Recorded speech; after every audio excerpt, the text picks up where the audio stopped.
Assalamualaikum warahmatullahi wabarakatuh. Salam dan bahagia Bapak dan Ibu guru. Berjumpa kembali dengan saya, Unduy Nur Saadah, calon guru penggerak Angkatan 11 dari SD Negeri Sukacai 1, Kabupaten Serang. Koneksi antar materi modul 2.1 pembelajaran berdiferensiasi. Apa itu pembelajaran berdiferensiasi? Pembelajaran berdiferensiasi yaitu pembelajaran yang memberi keleluasaan pada siswa untuk meningkatkan potensi dirinya sesuai dengan kesiapan belajar, minat, dan profil belajar siswa tersebut. Pembelajaran berdiferensiasi adalah pembelajaran untuk mendukung semua murid di kelas kita. Maksudnya apa ya? Ingat, setiap anak adalah unik. Mereka memiliki kekurangan dan kelebihannya masing-masing. Begitu pula dengan minat, gaya belajar, kebiasaan, pola pikir, kemampuan literasinya tentu pasti berbeda antara yang satu dengan yang lainnya. Maka disinilah diperlukan usaha guru dalam memenuhi kebutuhan belajar siswa yang berbeda-beda agar mereka merasa nyaman saat berada di kelas. Dan tentunya tujuan pembelajaran dapat tercapai. Bagaimana untuk dapat melakukan pembelajaran berdiferensiasi di kelas? Agar dapat melakukan pembelajaran berdiferensiasi di kelas, guru harus 1.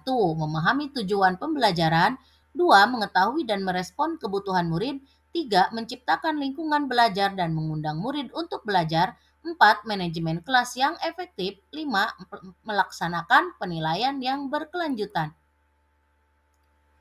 Berkaitan dengan kebutuhan belajar murid, maka guru harus memahami 3 aspek berikut. 1. Kesiapan belajar murid. 2. Minat murid. 3. Profil belajar murid. Kesiapan belajar murid yaitu kapasitas untuk mempelajari materi, konsep, atau keterampilan baru. Ini mengharuskan guru melakukan penilaian awal untuk mengetahui pemahaman dan keterampilan siswa sebelumnya. Berikutnya adalah minat murid. Minat murid merupakan suatu keadaan mental yang menghasilkan respon terarah kepada suatu atau objek, suatu situasi atau objek tertentu yang menyenangkan dan memberikan kepuasan diri. Minat murid menurut Tomlinson pada tahun 2001 mengatakan bahwa tujuan melakukan pembelajaran yang berbasis minat diantaranya adalah sebagai berikut. 1. Membantu murid menyadari bahwa ada kecocokan antara sekolah dan kecintaan mereka sendiri untuk belajar. 2. Mendemonstrasikan keterhubungan antar semua pembelajaran. 3. Menggunakan keterampilan atau ide yang dikenal murid sebagai jembatan untuk mempelajari ide atau keterampilan yang kurang dikenal atau baru bagi mereka. Dan selanjutnya yaitu yang keempat, meningkatkan motivasi murid untuk belajar. Beberapa cara yang dapat dilakukan oleh guru untuk menarik minat murid diantaranya adalah dengan 1. Menciptakan situasi pembelajaran yang menarik perhatian murid, misalnya dengan humor, menciptakan kejutan-kejutan, dan sebagainya. 2. Menciptakan konteks pembelajaran yang dikaitkan dengan minat individu murid. 3. Mengkomunikasikan nilai manfaat dari apa yang dipelajari murid. 4. Menciptakan kesempatan-kesempatan belajar di mana murid dapat memecahkan persoalan atau disebut problem-based learning. Profil belajar murid yaitu merupakan pendekatan yang disukai murid untuk belajar, yang dipengaruhi oleh gaya berpikir atau belajar, kecerdasan, budaya, latar belakang, jenis kelamin, dan lain-lain. Kebutuhan murid dapat diidentifikasi dengan cara-cara berikut ini. 1. Mengamati perilaku murid-murid. 2. Mengidentifikasi pengetahuan awal. 3. Mengamati murid ketika beraktivitas. 4. Bertanya atau berdiskusi permasalahan dengan murid. 5. Berbicara dengan guru murid sebelumnya. Kemudian berikutnya melakukan survei untuk mengetahui kebutuhan belajar.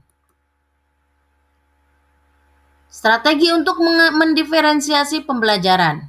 Di sini ada 3. 1. Diferensiasi konten. 2. Diferensiasi proses. 3. Diferensiasi produk.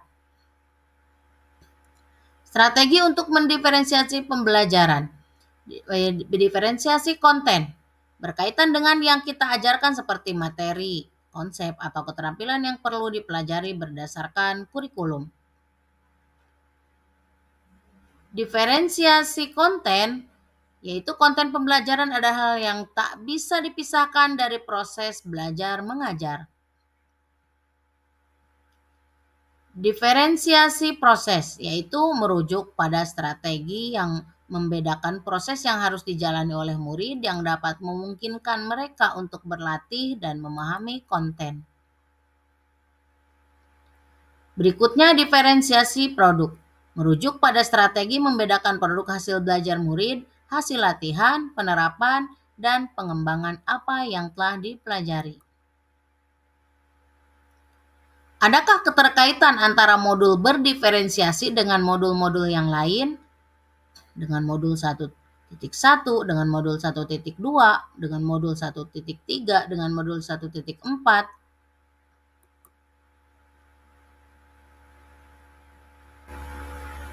Keterkaitan dengan modul 1.1 dengan modul 2.1 ini untuk melakukan pembelajaran berdiferensiasi, maka guru harus berusaha memenuhi kebutuhan belajar murid sesuai dengan kodrat alam dan kodrat zaman berdasarkan pada filosofi Ki Hajar Dewantara. Berikutnya, keterkaitan modul 1.2 dengan modul 2.1.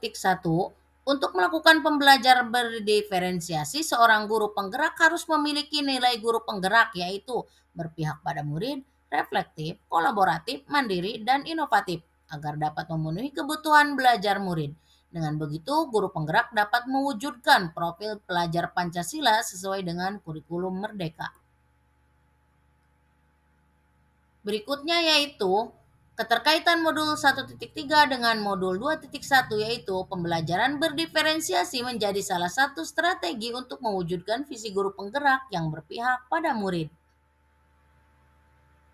Berikutnya yaitu modul 1.4, keterkaitan dengan modul 2.1 ini, yaitu dalam pelaksanaan pembelajaran berdiferensiasi, seorang guru harus membuat kesepakatan terlebih dahulu bersama murid agar proses kegiatan belajar mengajar berjalan dengan baik sesuai dengan nilai-nilai budaya positif. Demikian pemaparan saya tentang pembelajaran berdiferensiasi. Wassalamualaikum warahmatullahi wabarakatuh.